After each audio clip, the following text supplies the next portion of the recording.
Hello and welcome to all of you out there in internet land, on YouTube and Twitch.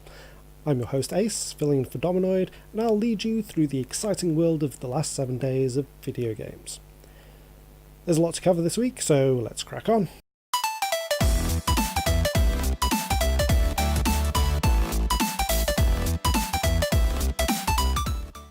With a reputation amongst gamers for making top-notch peripherals, it makes sense to see Razer move into the pro streamer market, which is exactly what they're doing with the Siren Elite USB mic.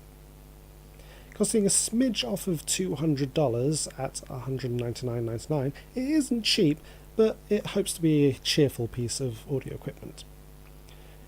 With a high pass filter, vocal limiter, and integrated RGB lighting with peak indicator, it seems that you'll be getting your money's worth. Clearly I'm reading this off of a cue card because there's no way I'd have remembered that. From a company with a reputation for making great hardware to a company with a reputation for not actually making hardware at all, Retro Computers Limited were feeling the heat this week as their long-running feud with backers of the ZX Spectrum Vega Plus continued. The project was intended to be a portable machine capable of playing classic 8-bit games from the British computer, and it completed funding on Indiegogo almost 2 years ago now, with units claimed to be on their way to backers soon in early 2017. Another year, units are still nowhere to be found, and various legal disputes between the creators and former members of the team haven't helped that either. One backer, frustrated with attempts to either get his product or a refund, decided instead to take the company to court, and has now been awarded the cost of a refund as well as postage, travel costs and loss of earnings for the time taken to prepare the court case. RCL stated that they felt backers were making a contract with Indiegogo and not them, but the judge disagreed. Quoting the terms and conditions implicit in the contract, it says, "Campaign owners are legally bound to perform on any promise to contributors, including delivering any perks. The defendant says this was a perk. As far as the paperwork in relation to this transaction is concerned, the claimant produced documentation that was sent to him before he entered into agreement to provide funding. It talks about the benefits of supporting, pledging £100 to receive a Vega Plus from the first production run. On that basis, it would imply if you promised to pay £100, it would get you a Vega Plus from the production run." During the court case, it emerged that the claimant had requested and been denied a refund 45 times before escalating the matter. He was offered £155 the night before the hearing, which Judge Clark described as not appropriate. Morton didn't even get a personal apology, as RCL chairman David Levy failed to attend the hearing, claiming that internet trolls were going to gather and attack him outside the courthouse. Fortunately, this alleged keyboard warrior attack failed to appear, meaning that all involved was safe. Not quite as safe was cult espionage title Counterspy, which will be losing online features later in 2018. The Cold War-themed sneak 'em up has been a hit with online players since its launch back in 2014, but with player numbers reducing and servers being expensive, Sony are pulling the plug on the 1st of June. If you have yet to acquire the International Nemesis trophy, then you've only got a few months left to get it.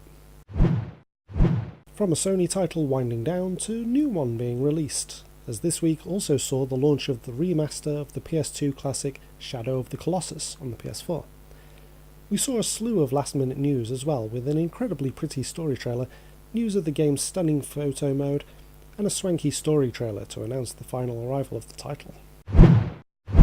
Speaking of PlayStation classics, a new collaboration event between Mobius Final Fantasy and Final Fantasy VII went live this week, with one of the Final Fantasy series' most famous villains, Sephiroth, now a playable character. The event is dubbed Fatal Calling Part 1, and tells an original story between the aforementioned One-Winged Angel and Cloud from the original PlayStation title. The event will be running until 31st of March, and there's a trailer available now which you can see on GameGrin.com, of course. You know what else you can see on GameGrin.com? The new trailer for Surviving Mars. In a week where Elon Musk started his project to take a car to Mars, the announcement was made that you can be one of the first to colonize the Red Planet, when the title comes to PC, PS4 and Xbox One next month. The city builder takes a much more sci-fi theme than its peers, and a new trailer was released this week. The console version is set to have enhanced versions for the PS4 Pro and Xbox One X, both featuring 4K visuals, and the PC version will be getting mod support. You can start your colony on the 15th of March. Also coming soon is Konami's next title, Metal Gear Survive.